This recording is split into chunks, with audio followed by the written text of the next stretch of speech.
Yes, this is it. The moment we have all been waiting for. At last, the phone to conquer them all. This is the Xiaomi Redmi 10X, or maybe just the Redmi 10X 5G. Man, it took them quite a while to pick up, because their latest releases, the Redmi Note 9 Pro and Pro Max, was kind of a disappointment. I have to say, nothing groundbreaking about it. But Xiaomi is back on track. I gotta tell you, this is an incredible phone, featuring the brand new Dimensity 820 processor, which is rumored to have a 400,000 points in Antutu. It's the real thing. And this might be the fastest mid-range phone on the market right now. I am so excited. And this thing only costs $300. If you are in India or in the Philippines, you must be very excited for this. But of course, first things first, we will have to check it out. Still, it's a MediaTek processor, although a new one. This could be very interesting. Well, without further ado, let the unboxing begin. No.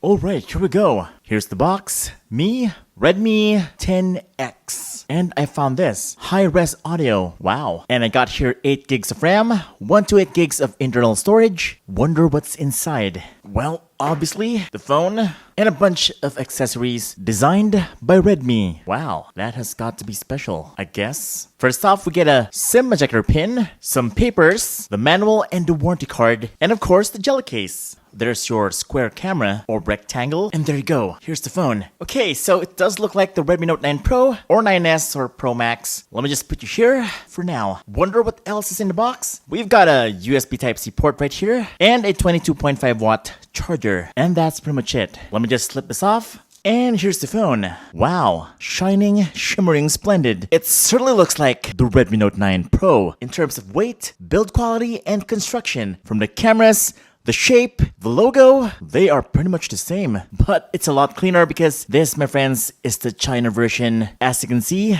no extra text. This might just be the Redmi Note 9 Pro with beefier, much more powerful specs. Yeah, this should have been the Redmi Note 9 Pro because this is just a redesign. I'm sorry, but the Redmi Note 9 Pro didn't provide anything new. But this one, now this is a game changer. By the way, since the back is glossy, fingerprints everywhere. Ugh. But don't worry, it is still very beautiful, very elegant of course. By the way, this is glass material, Gorilla Glass 5 to be exact, so it's scratch resistant. You don't have to use this because it has really good protection. Alright. Also, the phone is not that heavy, even though it has a 4,500 milliampere battery. Wish it was 5,000 though. But best of all, it's got a curved back design. Just perfect for scrolling on Facebook, playing games for long periods of time. It is one comfortable phone, although it's quite wide if you ask me. It's kind of tough to reach the other side. Also, there's a problem with the camera placement. It shouldn't be there. Come on, you should always put the camera at the sides, either upper left or upper right. But look at this. If I'm gonna play on landscape, my fingers are gonna touch the camera part, which is not cool because it might scratch the lenses. So better get a TG if you're gonna buy this or something. Speaking of the camera, it's got a 48MP triple camera setup, 8MP ultra wide angle lens, and a 2MP depth sensor. Bummer, only 3 cameras. The Redmi Note 9 Pro has 4 with the macro lens. This is one sleek, elegant, minimalistic design from the Redmi 10X 5G. 48MP AI camera, and that's pretty much it. Just the camera module and the logo. Now what about the buttons and ports? Well, there is something interesting here. The color button has a color now. And up here is the volume rockers. Okay, so it does not have a fingerprint scanner at the sides, unlike the Redmi Note 9 Pro. Well, that's because it's right here. Boom. That's right. It's an AMOLED display. Yes, my friends, this is an AMOLED display, but we'll talk about that in a bit. At the left side, you get the SIM tray, which is a single SIM and a hybrid one for the microSD card. Alright. At the top, you get a microphone and IR blaster. That's a Xiaomi signature. And right here is the headphone jack, USB Type-C port, and the loudspeaker. And we're done with the boring part. Now for the exciting one, the display. It is a 6.57-inch 1080p AMOLED display with a 401 ppi density, and it's even got HDR10+. Whoa. Plus 600 nits of brightness. Oh, didn't you notice? It's a water drop notch. What? That is so 2019. I don't know, maybe to keep the prices down, I guess. punch holes are quite expensive to make. And this is how it looks like on gaming. Really nice. Now the great thing about having an AMOLED display is that everything just looks much better and much more livelier because of the better colors. Everything is just a lot more vibrant, making things a lot more interesting. Plus, the viewing angles is just incredibly good. This is definitely the only thing missing on the Redmi Note 9 Pro. A great looking display because the display on this one is kind of terrible. Only IPS and not so good PPI. Yeah, things look kind of dry here on the Redmi Note 9 Pro. But thank goodness, the Redmi 10X might be arriving soon on your place for all you Xiaomi fans out there. But Vince, it's not a punch hole, it's old technology. I know, but this is just a lot better. As you can see, the hole on the Redmi Note 9 Pro is placed incorrectly. It's at the center, so it's kind of distracting. This, not so much. Okay, now what about the performance? Is it actually good? Well, like I told you, it's got the fastest processor on a mid-range device, although not that optimized for now because of the only high graphics here on Mobile Legends. But it does have HFR mode and shadows right out of the box, so that's good news for everybody. And as you can see, there are no lags whatsoever. Okay, so it's fast, no frame drops, not even in Clash. Victory!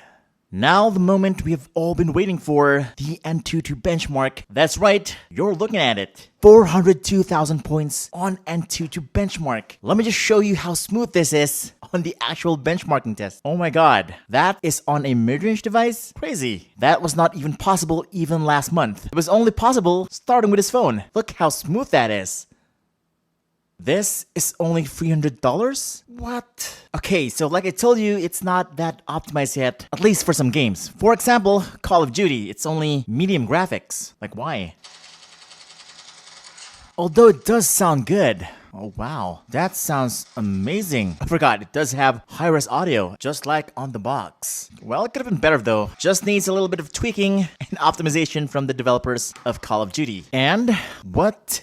It looks so beautiful. Wow, nice. That is PUBG running on the Redmi 10X. See that? The biggest surprise is that it's not even heating up. Yeah, it's not hot. And I've been playing for about 15 minutes. So it's not hot in Mobile Legends, not in Call of Duty, and not even in PUBG. So this is certainly getting really good. MediaTek has something going on here. Let me just...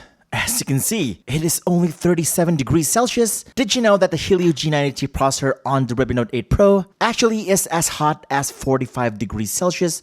This is only 37 degrees. Oh my god. So, a dimensity processor is actually a cool processor. That is perfect for gaming. By the way, this is running on Android 10 MIUI 11. It's got this new feature right here when you swipe up. And I think it's only for the China version. Okay, so I've already tested the cameras on this thing, and they are pretty okay. I wouldn't say that they are better than the Redmi Note 9 Pro. In fact, the quality is very similar to what the Redmi Note 9 Pro has right now. I would say it is good as a mid-range camera. It gets good details and good lighting, some decent amount of sharpness here and there. This is by no means Xiaomi's best take on the camera department. I think the Xiaomi Mi Note 10 Lite has better cameras. Like a little. The thing that I like the most about the camera is that it looks really clean and colors are just natural. Overall, the cameras are decent. Decent dynamic range and decent low light capabilities. And here are some low light shots that I got. And here's some more with the night mode. Clearly, not the best I've seen in this department. It could have been a lot better though. Now the selfie camera is pretty okay. Xiaomi is not really known for their selfie prowess. Although the camera delivers pretty sharp and natural looking images in good lighting. And you know what? I like Xiaomi's filter the best among all the brands. It just looks so plain and natural. Now come to the video at 1080p, 30 frames per second. The stabilization is fantastic. Almost gimbal-like. The only problem is that when I pan around, it feels kind of robotic.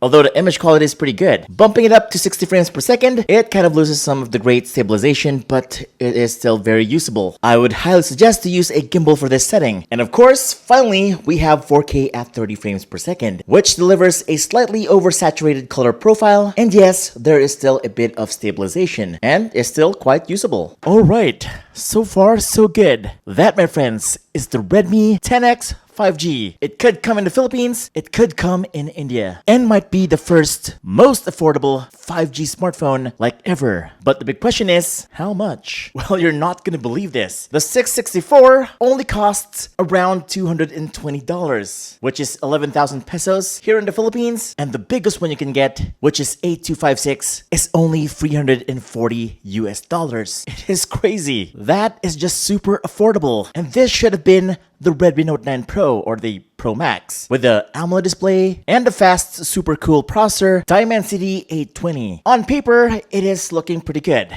With a 400,000 points in Antutu benchmark, that is certainly hard to beat. And this is currently the best bang for the buck phone you can buy right now, and the only thing that's holding it back is the optimizations. That's right. As you've seen, on Call of Duty, settings are just missing. In Mobile Legends, there is no ultra graphics, so it's still unfinished, so you will have to wait for it to mature, and hopefully the developers will pick up very quickly. It's all up to you now, the Xiaomi community. By the way, there's gonna be a pro version coming up in the next episode of Tech Beans with better specs and also very affordable. So yeah, do subscribe, hit that bell icon so that you don't miss it. This is Vince Domingo from Tech Beans, and I'll see you on the next video.